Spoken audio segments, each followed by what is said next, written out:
That's on me to get all the details worked out, so I'll let you know. Richard, how are you, sir? I'm good. You all settled in? Pretty much. Good. Okay, that's always kind of about.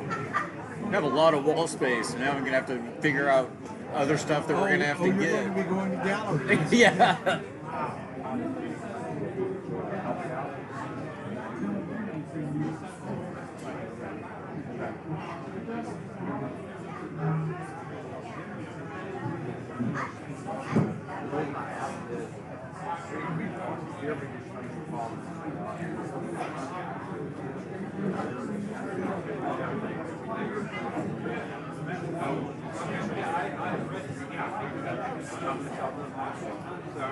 Why you gotta put that little baby chairs?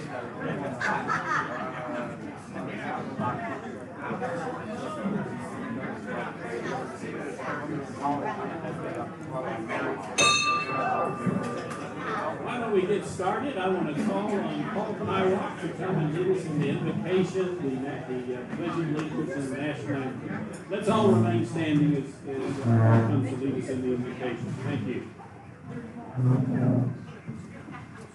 Thank you, President Nolan. Do we have any concerns that we want to pray over Paul. before I get started? Yeah, Mark. Okay. Some of you may know we have a fellow Rotarian that has been a member of the Uptown Club for a long time, past president of that club. She moved away to Alabama for a job and to be close to her mom that she's doing caregiving for. And she's been having trouble with cellulitis and actually been in the hospital this week, and they transported her to a hospital in Mobile that has a specialist there. But there's a possibility that she may lose a leg. So just to keep her name is Lori Kreider. Some of you in the room may know her, but because she was real active at the district level as well. So. Anybody else? Oh yeah, Pat. A young lady that we've been helping at my church do a volunteer activity, and she lost her leg. What's her name? I'm sorry. Champion. Champion.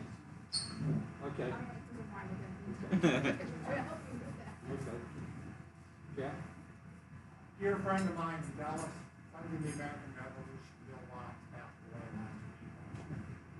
He passed his wife, Laura, very instrumental running their chapter.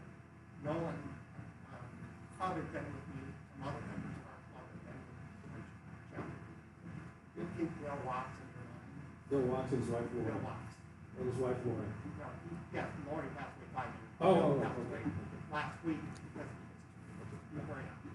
So I think that's good. Thank you. Okay, let's keep Bill Watts' family in our prayers. Lori, Chamian. Let there be light. And let there be light. Dear Heavenly Father, we know that all good things come from you, but sometimes we need you to remind us. You heap blessings upon us that we cannot even fathom. We give thanks for these many gifts and we praise you. Among these gifts are prosperity, freedom, knowledge, the capacity to do good work serving others. Lord, we pray that you guide us to use these gifts often and wisely. Help us to remember to think before we speak. Help us to remember to consider other situations before we criticize. Help us to remember to act with compassion rather than to judge. Help us to remember to ponder and pause before we react in anger. Help us to remember to pray before we act. Lord, we know that we are created in your image, so please let us be civil and respectful in our discourse. Let our feedback be positive and constructive rather than hurtful or personal. Lift us up instead of condescending. Lord, we pray that you show us the way to maximize these gifts you've given us so that we can be examples of service to you. And it is in your heavenly name that we pray. Amen. Amen. Pledge of allegiance. I pledge allegiance to the flag of the United States of America and to the republic for which it stands, one nation under God, indivisible, with liberty and justice for all. Oh, say, can you see by the dawn's early light what so proudly we hailed at the twilight's last gleaming, whose broad stripes and bright stars through the perilous fight o'er the ramparts we watched were so gallantly streaming, and the rocket's red glare, the bombs bursting in air, gave proof through the night that our flag was still there. Oh, say does that star-spangled banner yet wave o'er the land of the free and the home of the brave? Thank you. You may be seated. I'm wondering if anyone has anything they're happy about today. I'd love for Richard to take this microphone around and let you tell us about that and give us money in the box here. Anyone happy about something today? Nobody. Nobody's happy? Well, for a buck or two, I've got something I can be happy about. I am happy that this is my last time to be president standing here at this location. Next week will be my last Friday as president, but I've had a great week. Have a great week too. I've had a great year, and I appreciate you so much. Thank you so much.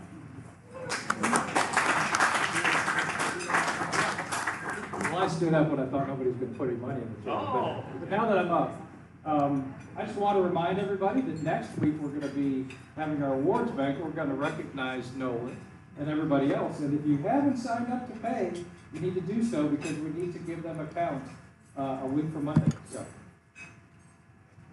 and I'm happy about it. All right. Yeah, we've got another happy person here. Yes, it's all Hey, I've got a happy bucket. My good friend Scott Murray is here as our guest speaker. Can't wait to hear him. He's always entertaining. And my oldest son Sam just got home from study abroad. Get this, don't you feel sorry for him? He spent like 6 weeks study abroad in France. And he just came home, so I'll get him here to meet him soon. right.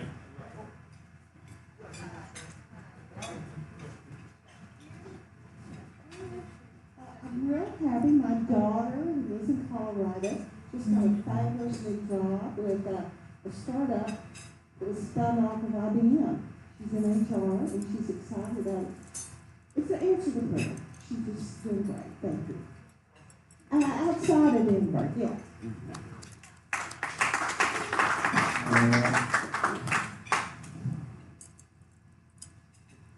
Make sure I had some money first. Hey, I'm happy that 2 months ago, past President Lou Wagner stepped up from the Paul Harris Society. And then I was delighted to see Mark Lease last week stepped up. He's a Paul Harris Society. Right. And Jack Carpenter today came up and grabbed me and said, I'm a Paul Harris Society member. So we got 3 good, great Rotarians that have signed up, and we got 27 Paul Harris Society members here to this day. That is great. Thank you. That's something to be happy about. Anyone else? One more. Okay. Oh, Nick. Great, Nick. How's it Nick Marino. Been here about a year ago. Mark invited me, and now I work across the street, so it makes this a lot more convenient. But we happy to be here, number one. Put more than $1 in there, so we're good. I can say a few happy things. But we just got to announce that we are doing our big annual event to pack over 50,000 meals for kids in need through my nonprofit. We'll have over 3,000 volunteers in September, so we got all that set up and ready to go. But that's some good, happy news for the community. All right, thank you.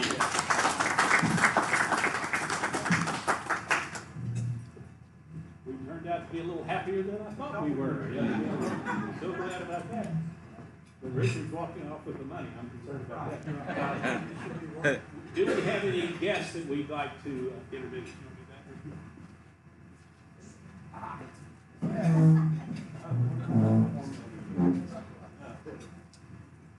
I'd like to introduce my guest today, Andrew Houghton, associate of mine at Pavilion Bank.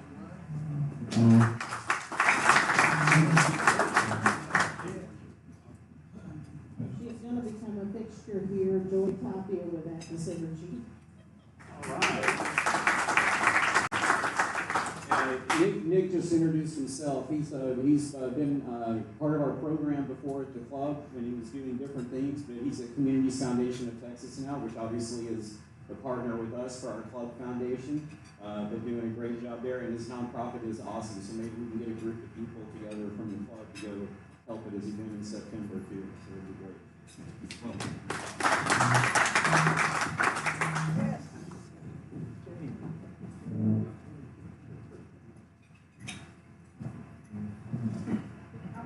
Introduce our guest to all of y'all. Here's Scott Murray and his guest, Kathy Motley.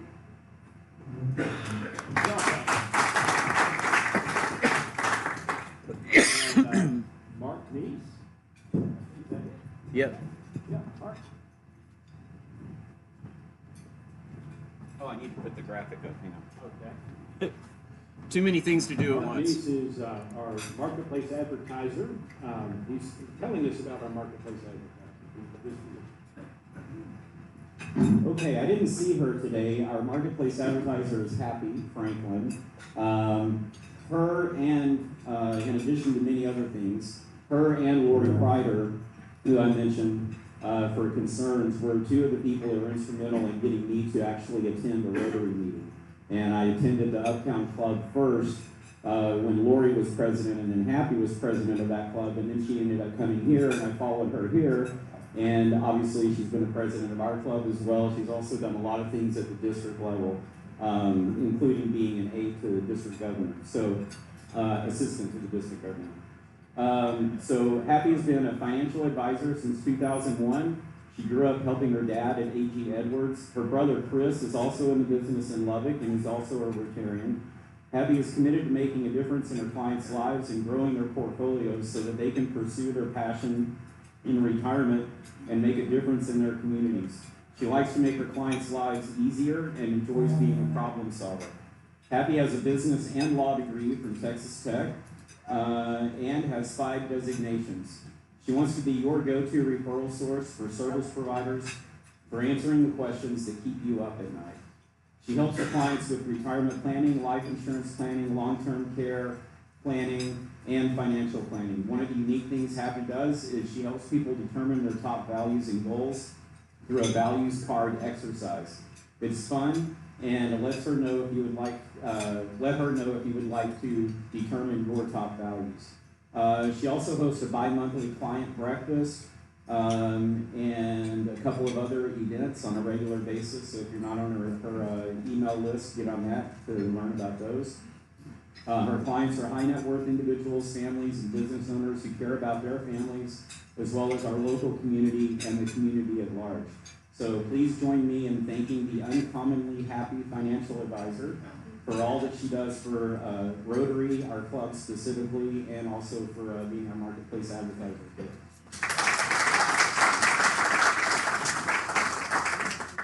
Mike Callahan, if I did not introduce him, he is a big deal.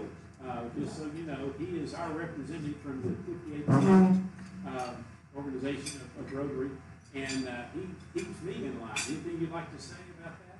No, I just told Nolan I'm looking forward to him helping me out as my year's district governor. He's turning me down. I just laughed. So I'm gonna twist his arm a little more next year. Thank you for having me. District Governor-elect.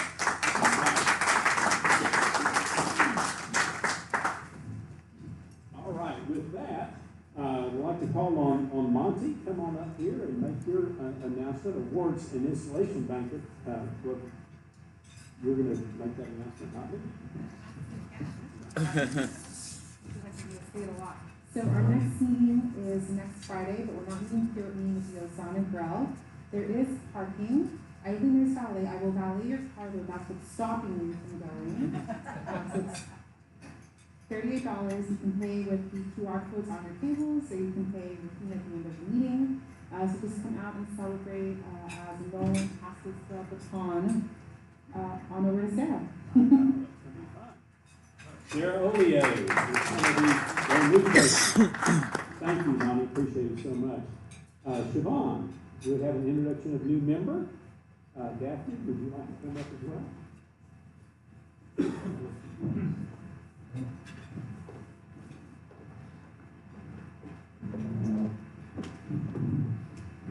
So it's really a joy for me to be able to introduce Daphne STIDHAM. She has been visiting our club now for several months.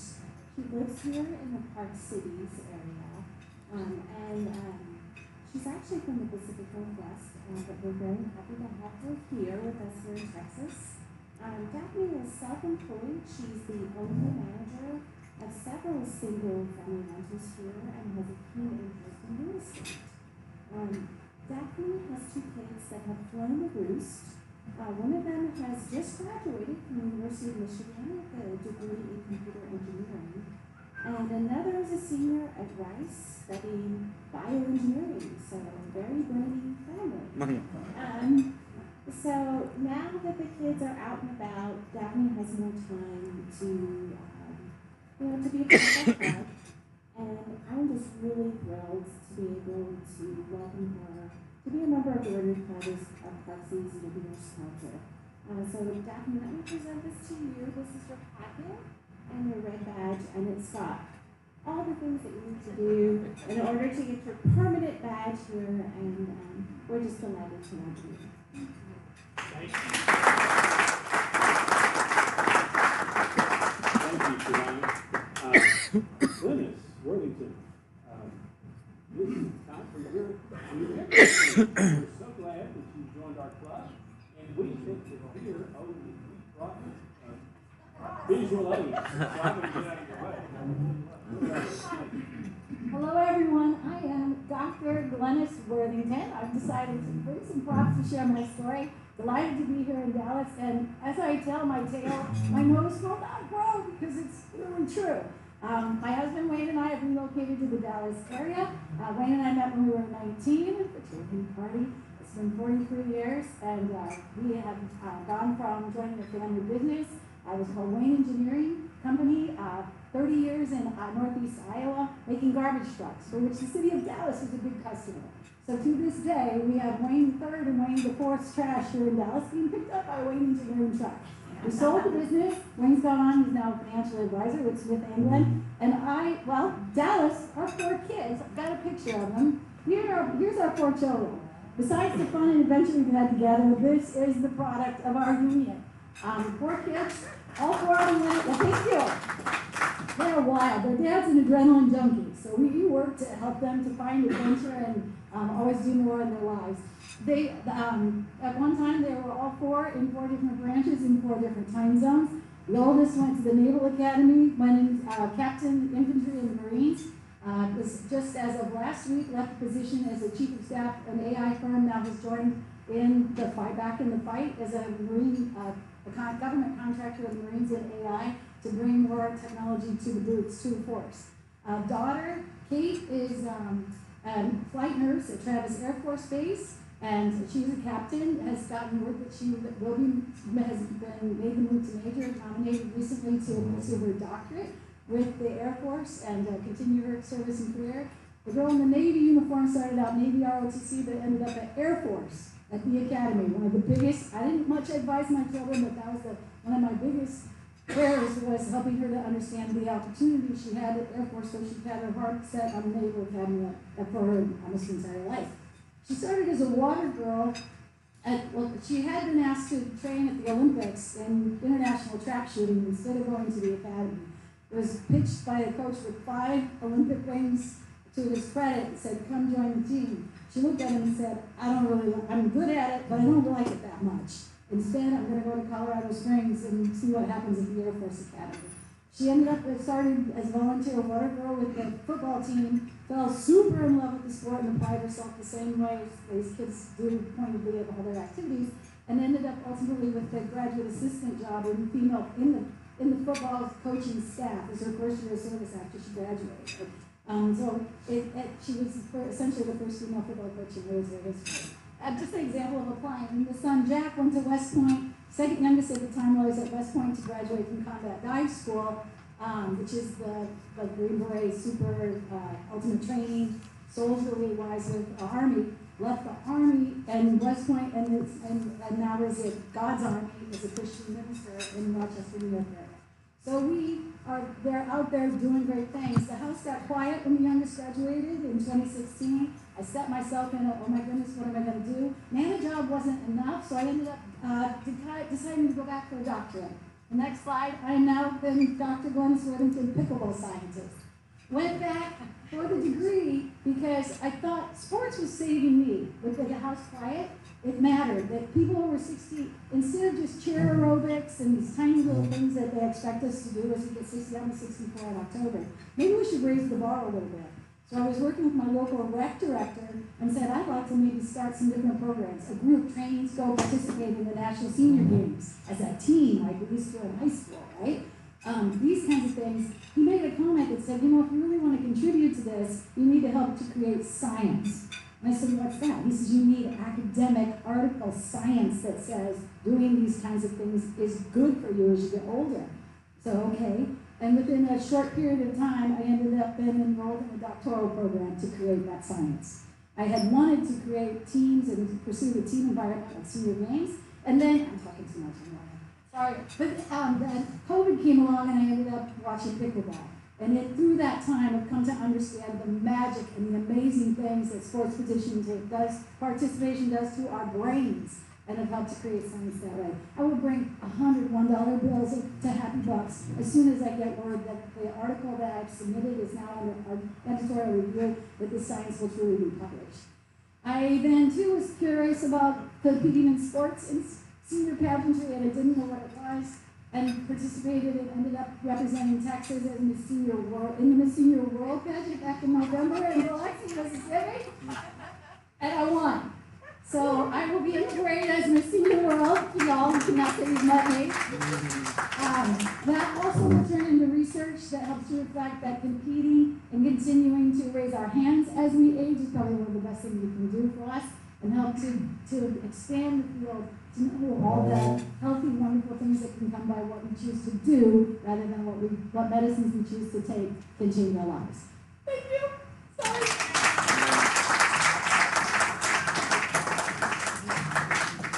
We have some pretty impressive people in our club, don't we? I tell you what, that is exciting.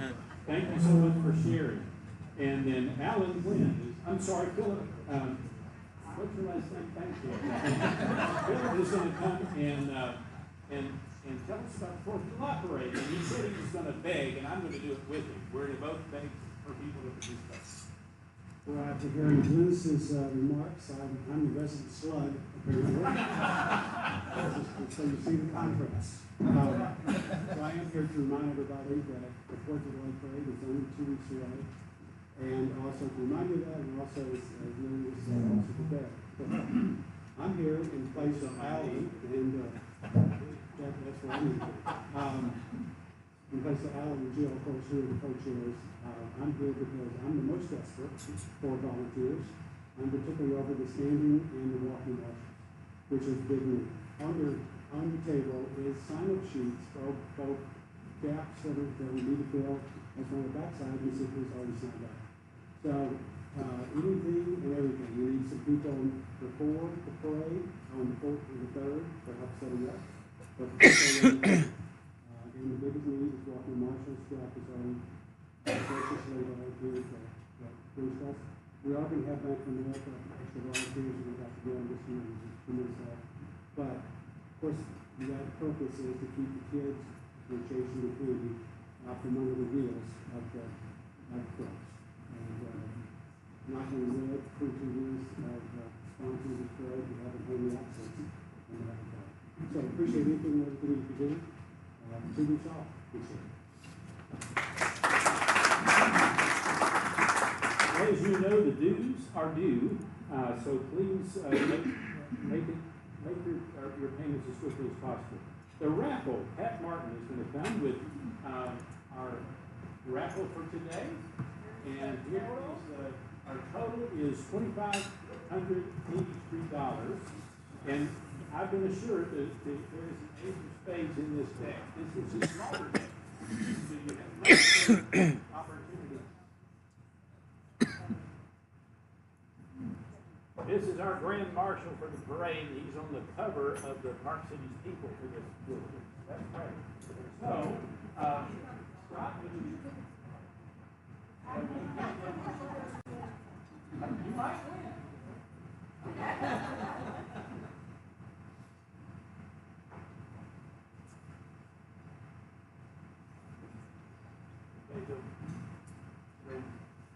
The winning number, the last four, is 1385. 1385. Who is the winner for today? Cub. So, Cub Amos, I'm going to come out to you and you pick a card. Whose card would you hope you get? Ace of spades. The 7 of spades. So good deal. And with that said, I want to call on our chair of the day, Janie Levis, to come and introduce our speaker.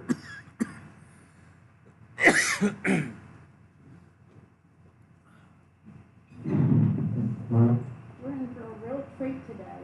As many of you all know or remember, Scott Murray was the Channel 5 sports director and reporter for decades. But if you haven't already read his bio, I encourage you to do that if you hear him speak, because he's had a remarkable career. Some of his incredible. Just closer to them. Yeah. Somewhat. Closer? Yes. Okay. So his incredible career has included developing special relationships with Jesse Owen and Byron Nelson.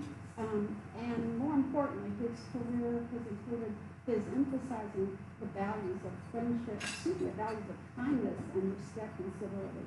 So I don't want to take any more of his time. Please welcome Scott Murray.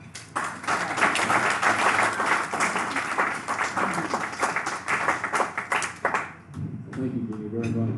And thanks to all of you for allowing me to be out here. I'm a former Rotarian myself, as a matter of fact. I was with the Fort Worth Rotary for about 30 years, but I was never available on Fridays because I was always out speaking someplace. So I still have great respect for Rotarians. So thanks for all you do and all that you represent here in this great city that we all call home. That said and done, good to see my friend Jeff Brady, and we did a show together after we both left Channel 8 and Channel 5. But it's always a pleasure to be in front of so many people that we've come to know over the years. Some old friends that I met today and renewed acquaintances with, and met some new folks as well. So thank you. We're a little tight on time. So what I'm going to do is just move forward as quickly and efficiently, and maybe cut. Usually when I speak, I go about 45 minutes, and we don't have certainly 45 minutes here. So I'm just going to I've got a little video. What I'm going to talk about here today is Leadership America. When I left Channel 5, I was there for 30 years, enjoyed it immensely. But let me just take you back, first of all, to a little of my history, briefly, and how I got involved in sports and how I am where I am today.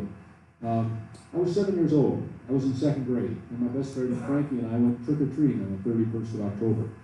And then all of a sudden, we came back, and my mother and father had put together a couple of Maxwell House coffee cans on the kitchen counter, and they had wrapped it with the words UNICEF, UNICEF. And we looked at each other and said, what's this? And my little sister was there with us as well, and so they told us what philanthropy was all about. And they sent us out to go trick-or-treating for those that need a helping hand, any place in the world, countries all over the world. Children that didn't have food, didn't have a place to stay, didn't have medical treatment, whatever. And so that's when we were introduced to what philanthropy was about. And my parents were two of the most incredible role models that anybody could ever hope for. And they were in charge of everything from the community chest to the United Way to the Salvation Army to the PTA. They were always there and playing major roles, president and whatever. And I just learned so much from my mom and my dad. Lost my mom a couple of years ago, lost my dad about 15 years ago. But the bottom line is they made a difference. They cared about those that needed a helping hand more than anybody else. So I grew up in that, in that environment with my two younger sisters. And so when I was 7 years old, we were going to go trick-or-treating, and then we went for UNICEF. 4 days later, I walked into my second grade class, and here's Frankie's parents there. And I said to Mrs. Moulton, I said, why are Frankie's parents here? She said, Scotty, you go sit down. We're going to tell you in a minute. Well, we found out that he had leukemia, and he didn't even make it through the school year, and he was gone. And I vowed at that time that I was going to become a pediatrician. So I went throughout college, or throughout school to college, and went off to become a pre-med student. And I was 17 years old. I'm a freshman in college. I'm going to find a cure for childhood cancer. I haven't done it yet, but the bottom line was I really want to do something for my buddy Frankie. And all of a sudden, I hear this guy on the radio as I'm driving to school. How would you like to make millions of dollars? Travel to millions of locations, meet millions of girls. You too can be a disc jockey. And I went, oh, gee, that sounds like a lot of fun. So I took a little U-turn there on my way to class and went in and applied for this job. Never heard a thing. That was the first week of September. I was in my third or fourth day of school. And they took my, my air check, and that was it. Never heard from them again. Then 2 weeks before Christmas, so what, 3 months later, all of a sudden I get a phone call. Mr. Murray, you want me or my father? No, I think we want you. You made an air check? Yes, sir. Okay. Well, we had 517 applications for that job. We boiled it down to a final 18. We wanted the 18. Are you still interested? I said, yes, sir, I certainly am. Well, long story short, I got the job. So I was a DJ in my freshman and sophomore years. I did the all-night show. Called myself Doc Scott, the sound surgeon. And so I was really excited about doing all this. And next thing you know, I'm doing some TV because I got a call from the CBS affiliate there in town, and they said, Scott, if you didn't look like my baby-faced paper boy, you'd be a great news anchor. You've got the voice, you've got the look. I said, no. But if you got a job in sports, well, I had my degree is in psychology, but I had a minor in biology and English. So I wrote some things, and they said, that's good. Well, here I am, a junior in college, and they sent me out, and they put one of my stories on the air. Mom, Dad, I got to be on TV tonight. So that's how it started. And then I graduated, and I was ready to go to Duke University, where my mother's family had all gone to school. And I was going to go to med school at Duke, and I got a call on a Friday afternoon. Scott, they got rid of the sports anchor. They got into an F-bomb shouting match, I guess, in the middle of the newsroom, and said, you're out of here. And they said, we need you in here. So go home, get a suit on quickly. So I went home, got a suit, did the early and late news, and the rest is history. And I had to call Duke, tell them I wasn't coming to medical school, and that was quite a conversation I had with Mom and Dad, I'll tell you that. But at any rate, it's amazing how things happen. So that's why I continue, even though I spent 30 years in television, that I continue to do what I do in the world of trying to make a difference in the lives of those that need it most. So I thought I would share with you just very briefly today portions of what I created a couple of years ago called, actually just before the pandemic, Leadership America. Creating champions of change through a culture of civility. Because unfortunately, we've lost the ability to be kind, courteous, and respectful. All you've got to do is drive down Central Expressway, and there'll be some guy that'll cut in front of you and hold up his middle finger and tell you what he thinks your IQ is. I mean, it's absolutely ridiculous what's going on in this world today. And this is not political. This is not anything. This is just simply how we treat one another, how we respect one another, or the lack of respect that's out there. So I decided to write a book, which I just talked to the publisher on Saturday. It will be out in August. This is my third book. And it's all about rhyme. Rhyme has reason. It makes a difference in this world, who we are and what we're all about. But rhyme has reason. So I took what I call the alphabet of life. I took all 26 letters of the alphabet and took very important key words that I think focus on who we are and what we're all about, and words that we hopefully share in a positive, productive way every single day. Words like courage, commitment, character, compassion, kindness, respect. They just don't exist anymore. It's so sad. And I'm so proud of the 2 children that I have right now. My son, and that's what I was going to get to, as to how I left TV. I left prematurely, still did it 30 years, but my son graduated from Baylor University and said, Dad, you're speaking or emceeing in hundreds of events every year. Why don't we have our own television AV event company, our own production company? We can do all the videos, all the AV, all the videos and the production. And so we do that. We do for St. Jude Children's Hospital. We do it for Dr. Pepper. We do it for the Salvation Army. So we really enjoy it. And the highlight of my professional career, even though I had some great success and won some different awards at NBC5, I do a lot of military stuff now. Never served, but my dad was in the Air Force and just was always really focused on people that gave up literally gave up their time and whatever, and potentially their life to serve us all and keep us all out of harm's way.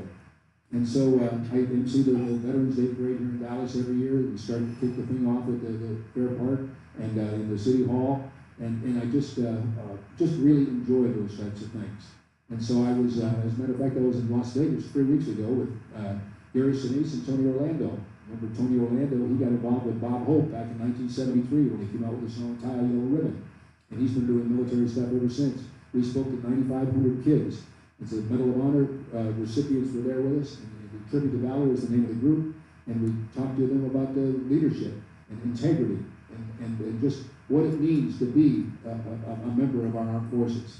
And it was really something. It was very moving. But we continue to do those things around the country. And so my son said, Dad, what do you got coming up? And I said, well, we were asked to go to Normandy on the 70th anniversary of D-Day. He said, are you serious, Dad? I said, yeah. You want to go? He said, you're darn right. So my son got his camera equipment. We went off on the charter. We went to Normandy. We were on a bus for 2 weeks with 2 dozen World War II vets all in their 90s. And we went to Germany, Luxembourg, Belgium, and back to France. He shot the whole thing. I interviewed him and then wrote the documentary. We both won an Emmy for what we put together. And then, as a result of that, we were asked to go to Pearl Harbor on the 75th and do the same thing over there. You have no idea some of the people that you meet. I'll just give you a quick, this is not, I happen to think of this, but a guy named James Lavelle, who lived here in Dallas. He was the, I know you're all old enough to remember this, JFK, when he was assassinated here in Dallas. The guy that's in the white suit when he's handcuffed to Lee Harvey Oswald when Jack Ruby shot Oswald, and that was James Lavelle, who was a member of the Dallas Police Department. And so I was asked, one of the neatest things I was ever asked to do, but I was asked to be the MC at the 50th anniversary of the assassination of President Kennedy at Dealey Plaza back in 2013. And so I said, oh my gosh, were there any people there? And they said, yes, there were. And they told me, I met 2 of the physicians that were in ER, and then I met James Lavelle. Well, we became great friends, and he was just an incredible man. He died 5 years ago at the age of 99, and his family invited me and my wife and I to his funeral. But he was incredible. But the bottom line, I asked him, I said to him, I said, what did you do with that white outfit you had? Everybody knows that. And he said, I said, you offered money for that? $2.1 million in 1963. Go figure. I said, you never took that money? He said, it wasn't mine to take. It was a part of history. It needed to go where it is now, in the 6th floor museum. I said, that's unbelievable you do that. And he said, now Scott, if my wife had answered the phone, I'd be a millionaire today. But he was just a great guy, just a wonderful, but here's where I was coming up. I said about my son and I going to Pearl Harbor on the 75th. Guess who was there with us? James Lavelle. He was on the USS Maine on December 7th, 1941. And then 22 years later, you know where he was on that Sunday afternoon, 2 days after President Kennedy was assassinated. Talk about a life, huh? So we did a couple of TV shows on that. Well, let me talk about what we're talking about today, and I think this is what are we doing on time here? I'm fine. Okay, just shut me up if I need to be. Okay. This is Leadership America, Creating Champions of Change through a Culture of Civility. I said that I've written a book, and it's all poetry. I thought I'd share with you. That's what we strive for in life, is champions of life. And that's what I speak about when we go to these universities and what have you. But here, what does it take to be, this is one of the things this is my ideology. What does it take to be respectful and kind in a world that used to be full of good times? Instead, you see it here, it seems we've all become blind, where the daily norm is full of hate and crimes. As we rise each day and get ready to shine, we awake to a world that's nasty and unkind, bickering and arguing, folks on the line, forever complaining is what we now find. So let us move forward and end the decline, instead make our world refined and most kind. Let us all come together and cherish peace of mind. Be courteous and respectful until the end of time. And that's what I have in the book. I have 125 of these poems like this. And it's just to say, come on, folks, let's get with the program. Remember the wonderful world we all grew up in? Let's make it that way for our children. My son works with me, and I'm so proud of him. He made me a grandfather a year and a half ago. It's been great. But and my daughter, I'm very proud of her. She's a senior executive vice president of the corporate event planning for the private bank at J.P. Morgan. She runs 13 states. She lives in Santa Monica, California. She's out in the West Coast, and just travels all over the world on behalf of Chase and J.P. Morgan. And I'm so proud of her and what she does, but she understands the difference you have to make in this world and move forward in a positive, productive way. And why does that happen? Because you can. We can all do it every single day if we want. My dad was, as I said, was a great role model. We used to go in the backyard and we'd throw the ball around, and I'd drop it, or he'd throw me the football, and I'd drop it, and I'd get so frustrated. I said, oh, I'd be all of 6 or 7 years old. He said, that's all right, that's all right. Toss it back, you're going to get it next time. And he said, because you can. Because you can. It makes me think of a story that this is not in what I was going to share with you today, but it reminds me I was doing a thing at the Anatole with Terry Bradshaw, the broadcaster, and of course, four-time Super Bowl champion with the Pittsburgh Steelers back in the 70s. And Terry and I were in front of about 750 people, and we finished, and I said, well, Terry, as long as your Steelers aren't playing the Cowboys, we'll be pulling for you, my friend. Thanks very much. Up we got, and we started off the stage. Well, I used to do a program called Scott's Kids. I don't know if you remember that. With Big Brothers and Big Sisters. Did it for 12 years on NBC5, every Tuesday night. And it was in the 4-county area here in the Metroplex, and we do one child from each one of the 4-county areas every month. Well, I got a call that this one child we were going to do, his last name was Ryan, so we wanted to meet Nolan Ryan. So I hooked it up with Nolan, and we went over, and Nolan threw him some pictures, and he threw some. I mean, it was great stuff, and they just enjoyed doing those things so much. But then there was this one girl, little Hispanic girl, 8 years old, and we got a call that she wanted to be a chef. So we were going to go over and we talked to her mom. Her mom was a chef, and she was just very sweet, but had no confidence at all. And just was very, very timid. And found out as we got there that night, there were a couple of policemen there at her home. That night, her father was being taken off to jail for life in prison. And he had abused several people and done some things, abused her, abused it. It was not a nice situation. So we took her out, and we went to a restaurant. Dean Fearing was when he was at the mansion. And Dean's a longtime friend, and so he was just couldn't have been nicer. And we did the Scott's Kids there, and this little girl was so excited. And she kept saying, she said, I'm scared, I don't feel it. I said, well, you have to have confidence. Confidence is really important. You believe in yourself because you can. And I told her the story about my dad, and how because you can. And you can do anything. And I said, my dad used to tell me when we get up in the morning, my mom and dad said, you go up and you look in the mirror, and you put your thumb up in the air, and that person looking back at you, most important person on the planet. And that's the one that's going to control all the decisions you make today. So make good decisions, and remember, show respect, and focus on that person, and do all the great things that you can do to help yourself and help others. And so she said, that was it.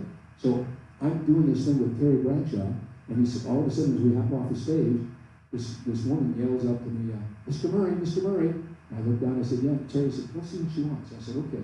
So I walked down over there. She said, I just wanted to thank you. And I said, how's that? She said, I was one of your Scott's Kids. And I said, you're kidding.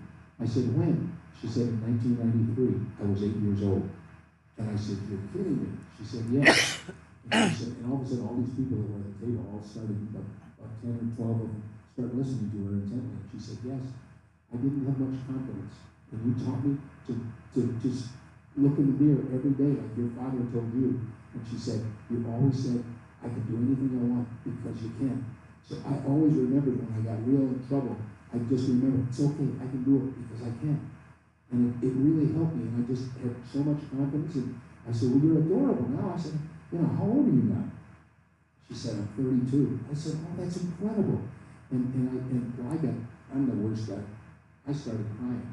And all of a sudden, so did she, and everybody was watching, and some guy handed me some Kleenex, and I put my arms around her. I said, I'm so proud of you, you've done so well. So I stood back, I said, I've got to ask, all these people are so proud of you. I said, what are you doing now? She said, I'm a criminal defense attorney in Dallas. You have no idea the difference you can make in the life of a child. And we're friends on Facebook and what have you, and we've stayed in touch. And I mean, and she has a family, but you never know. You just never know. So making a difference in the life of a child is as good as it gets. So let me, again, move forward here, because you can. Leadership America, that's what it's all about. And life is all about this, solutions. There's going to be change in our life today, tomorrow, challenges, and so it's up to who? It's up to each one of us to make good choices. And then, of course, we want to eradicate and eliminate the crude, the corrupt, and the clueless. Every single level. We need to do that, and we can do that. And we want to educate and enlighten our friends and family and our children how to be caring, how to be considerate, and to stay confident. Be yourself, respect yourself, and believe in yourself. That's what it's all about. And how do you do that? Well, you do it because you can. Okay? So Leadership America is the name of the thing. Pyramid of Power. Very quickly here. These are a couple of things that I put together, former keynotes. Pyramid of Power. What do we strive for in life? I strive for peace, perfection, and prosperity. These are all words that start with the letter P. Think about it. Inside that pyramid are 15 puzzle parts. Starts with your passion. That's your vision, your goal, your dream, your desire. But you got a passion, a dream, where you want to get to and what you want to be. But if you don't work at it and go forward with it, it's never going to come to fruition. So you take that passion and put with it together passion, preparation, perseverance, staying positive, productive, professional, poised, patient, prompt, polite, understanding partnerships and how you get along with people, how you come together here at the Rotary and have lunch together and shake hands and look people in the eye. And you believe in yourself, right? Be yourself, respect yourself, and believe in yourself. You have to have pride. And then you think about philanthropy, right? Live your life as a go-getter, share your life as a go-giver. Make a difference in the lives of those that need it most. And then, of course, principles. What do you want to surround yourself with? Somebody that lies to you all the time? Has a lot of BS? No, you want to put the trifecta. Truthful, trustworthy, and transparent. That's what you want to surround yourself with, and that's what you need to be. That's what we need more people to be in this world. Truthful, trustworthy, and transparent. And you get to the very top, the last key word, purpose. Who you are, what you're all about, and what you're going to do to make a difference in our world every single day. That's what it's all about, the pyramid of power. And then the I factor. Who's the I? The individual. That's you. Imagine, intention, intelligence, intensity, integrity, involvement, initiative, influence. Be impactful. Be inspirational. Make a difference. Let your children know what it really means to get things right, because you can. Legacy of leadership. I now have the Scott Murray Scholarship Foundation. Last September, we sent 7 kids to college. Kids that are needing help in hand. We have a golf tournament coming up on Tuesday at 2 or 18. If you want to play, let me know. We've got a couple of spots open. But we'd love to have you out there, and I team with a group that does single-parent families and what have you. And single-parent advocate is what it's all about. So we're going to send 2 kids who are from single-parent families. We're going to send them to college this coming September. And that's what it's all about, making a difference in the lives of those that need it most. So legacy of leadership. It's about living and being on top of things. Listening, learning, laughing, love. Yes, they're all words that start with L, but they all have the same meaning, to make a difference and be a legacy of leadership. Lawful, logical, loyal, liberty, and be that leader that you all can be, because you can.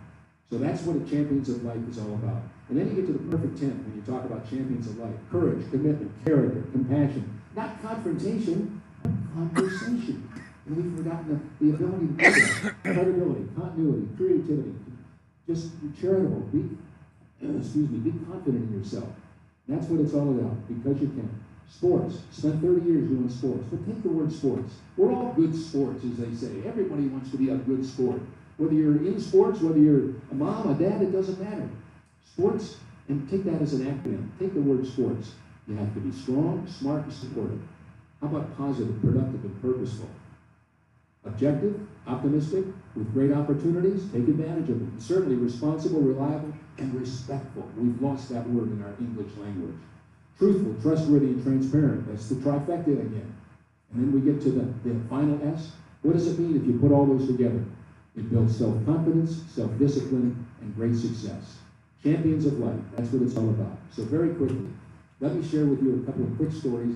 I have a number of athletes that I share stories about, but it kind of puts them all together. This is one on courage commitment. I think of Troy Aikman. I met him on January 2nd, 1989. He came here from California. He was a member of the UCLA Bruins football team, and he led the Bruins with a win over the Arkansas Razorbacks. He was the MVP of the game. That was the month before Jerry Jones bought the Dallas Cowboys. And there's a lot of talk that Troy was going to be the #1 draft pick in the NFL draft, not just for the Cowboys, but in the entire draft. Well, comes April, he was #1 pick. Cowboys pick. Well, guess what though? It wasn't the historic, immortal legacy, legendary Tom Landry that was the head coach anymore. After 29 years now, Jerry Jones was the banner, was the owner, and he brings in Jimmy Johnson. Well, Jimmy Johnson had just won a national championship in college football just 2 years prior, when he was the guy down at the University of Miami. Relationships, that's what life's all about. And this guy was having Steve Walsh. That was the quarterback he liked. He's got the #1 pick in the NFL draft. But his guy, when he got to training camp, was the guy that he picked up in the supplemental draft 2 months later in June. When the guys that didn't get picked in the real draft, the regular draft, they said, well, he's available if you want him. So he picked up Steve Walsh. So we get to training camp, and all the media talked about was, oh my gosh, here's the #1 pick in the entire draft, and Jimmy Johnson's got his guy, Steve Walsh, and who's getting all the reps? Steve Walsh. And how many games did the Cowboys win in 1989? They were one, how many? Yeah, you got it. It was a Sunday night, RFK Stadium in Washington, D.C. Jerry Jones thought he won the Super Bowl, for Pete's sake. But guess who the quarterback was? Steve Walsh. And at the end of the season, Troy didn't know what he was going to do. And I talked to him on a show that we did together on KRLD about, 10 years later, after he was inducted into the Pro Football Hall of Fame.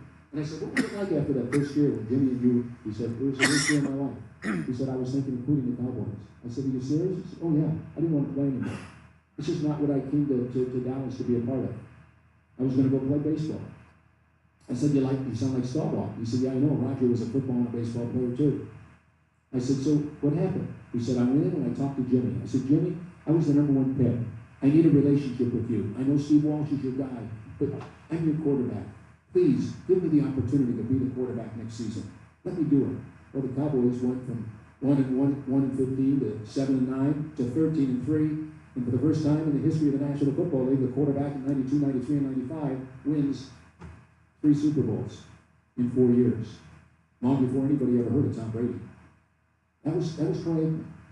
So you talk about courage, you talk about commitment, that's what he did. That's what he did. How much time have I got left? 5 minutes, okay. All right. Well, let me just get 2 more quick guys in. We talk about, let me go to this. Let me talk about character and compassion. Jamie talked about the fact that I met a guy named Jesse Owens.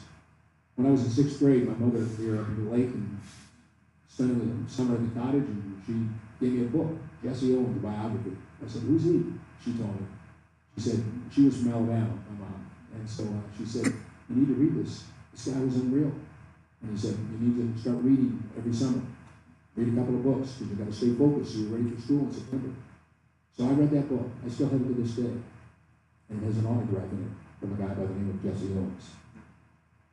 I was first in broadcasting, and all of a sudden I got a call from the university, and they said, Scott, can you MC the commencement exercise? I said, I'd be happy to. And I said, who's coming in to be the keynote speaker? Jesse Owens. I said, the track and field star? The Olympic champion? They said, yeah. I said, oh my gosh. So I got my book, and got some film out of the library, and put it all together, and went interviewed him. Couldn't have been nicer. Oh, I just was blown away. Called my mom and dad, told them what I'd done.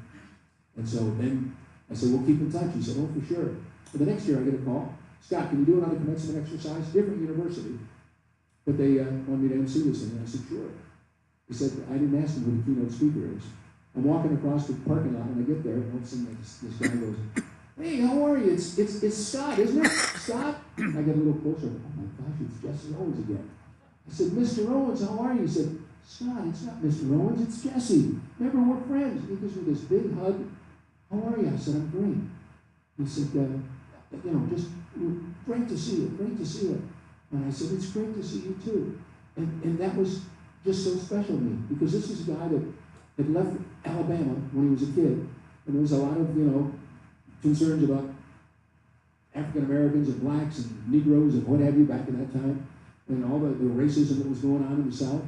And he ended up going to Cleveland, Ohio. That's where his grandmother lived, because he had real bad asthma, and he couldn't pick the cotton anymore after coming home from school every day.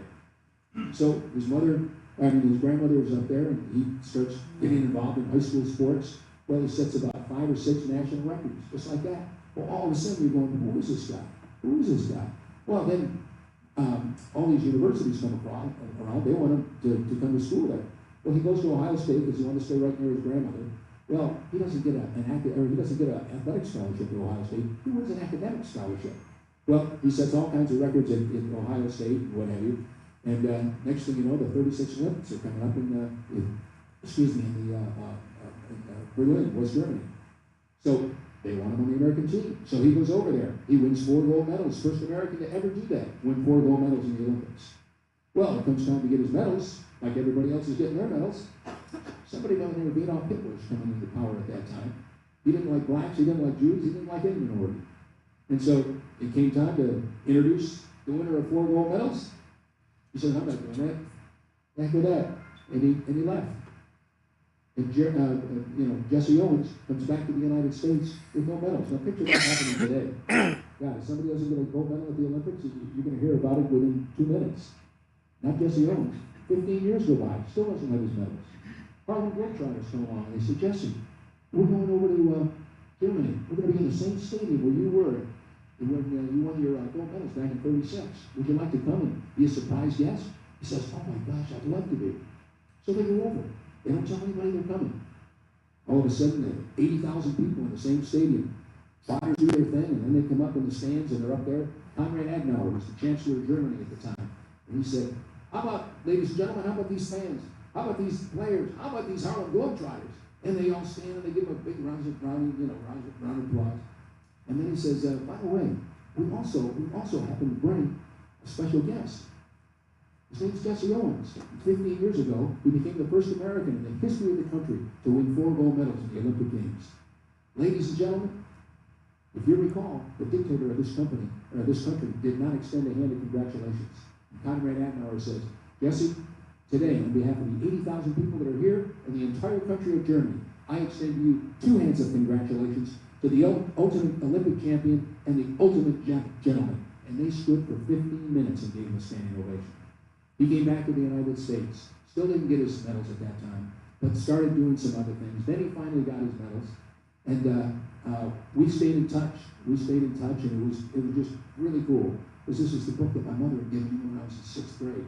And here was this iconic individual. And so then all of a sudden, I found out it was late 70s, 1980, I think it was. And because that's the year I came here, and end of 80, and all of a sudden, I get this word that, hey, stop, did you hear Jesse Owens passed away? I said, what? They said, yeah, he passed away. I said, oh my gosh, I had no idea.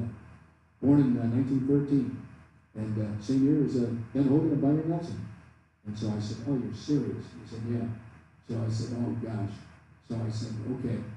What comes in my mail 5 days later? A note from Mrs. Owens.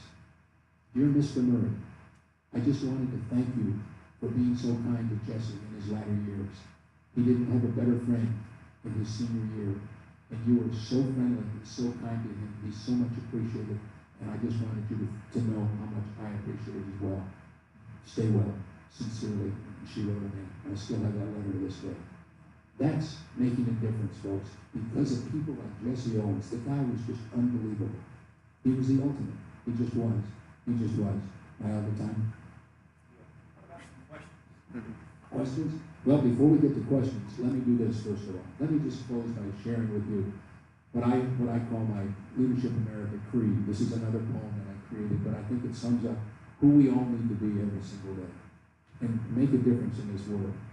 It goes like this. Living life is not just about me. A purposeful life is all about we. Sharing together all that we see, even though we might not always agree. Respectful and kind is forever key. Truthful and transparent is what we should be. Eradicating the anger and the hate for the breed. Live not in a world where we need referees. So let us move forward in a place we foresee, diverse and inclusive for both he and she. Matters not religion or race, faith is for thee. We must live in a world that's our home of the free. Thanks very much. Thank you, Scott. Fantastic.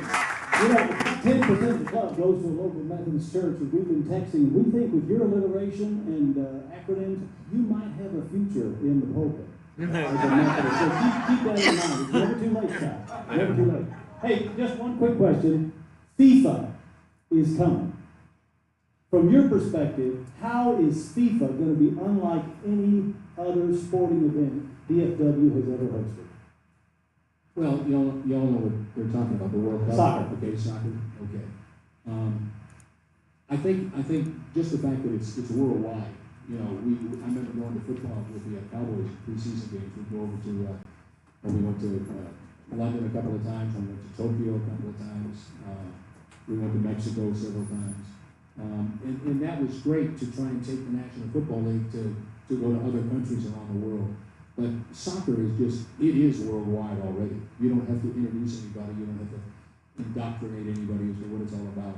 So I think it's phenomenal, and I think the fact that we're going to be a part of it in 2026 is very special. I remember when the World Cup came here in 1994.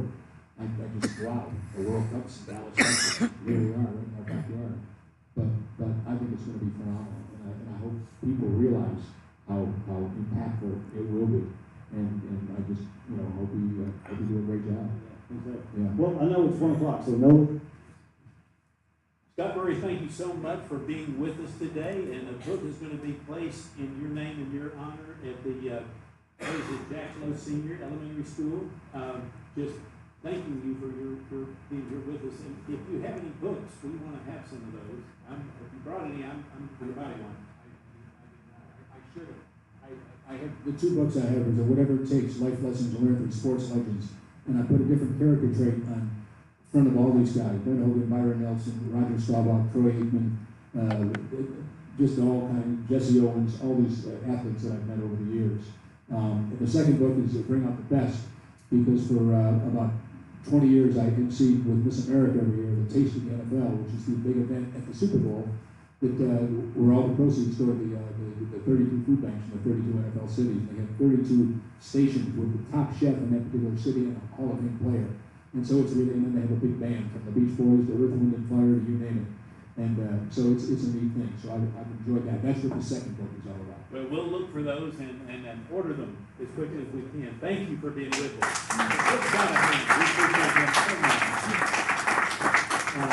As you know, next week is our awards installation banquet that's going to be at Ozona's. And please get there at 11:30. We need to be there a little early because it's going to be a little bit longer program. And Kathleen is at the back. By the way, if you don't have a hat or a shirt to be, walking the parade using, then we have them back there for you new members that have not received that yet. You can get that, or if your shirt is shrunk over these things happen. She has them back there as well, so we appreciate her bringing that. Now I want to call on Daphne to come up and lead us in the 4-way test. Let's all stand.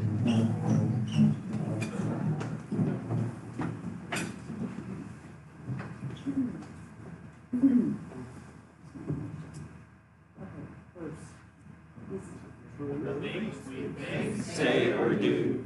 First, is it the truth? Second, is it fair to all concerned? Third, will it build goodwill and better friendships? Fourth, will it be beneficial to all concerned? Thank you so much. We're so glad you've been here today. I will ring the bell. We are finished for today. Thank you.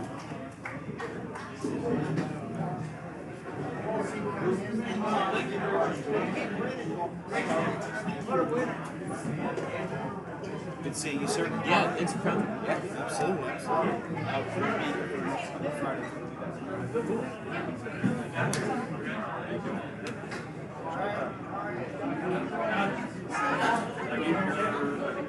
Info. I gave info to a young lady named Macy. She's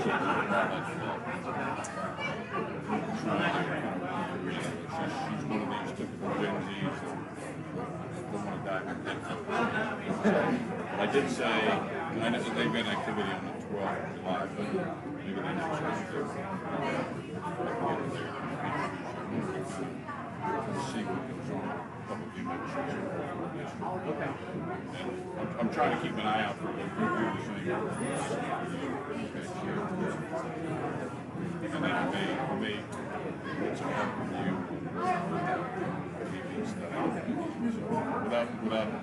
Without requiring you to be there for everything. You know.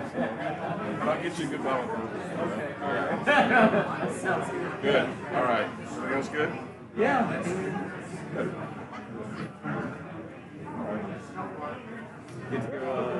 Get to go plop down some money on the new car for my wife. Are you? This afternoon. What are you looking at? He already has it. Yeah.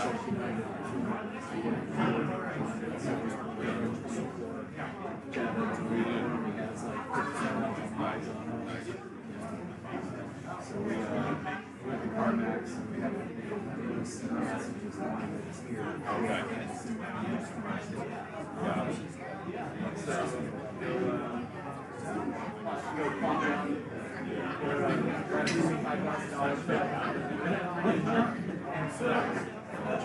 Well, I yeah, 2 weeks ago, you know, I had to pay my deductible for the hell payment. That was done, even though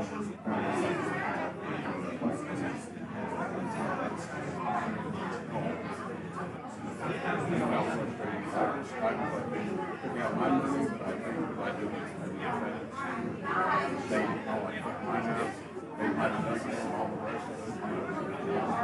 And then, of course, Wednesday and Sunday plans there. I got him back on now.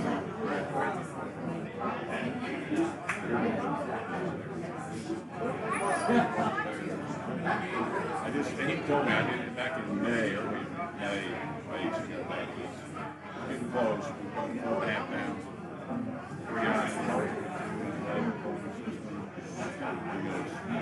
Hopefully it holds in the summer. Congratulations. We'll try one more time. See. Yeah, I mean, when you pay that, every bit of reserve that I had, I got to build that back up. Yeah. Man, I feel your pain, man. All right, man. I'll see you. All right. See you later.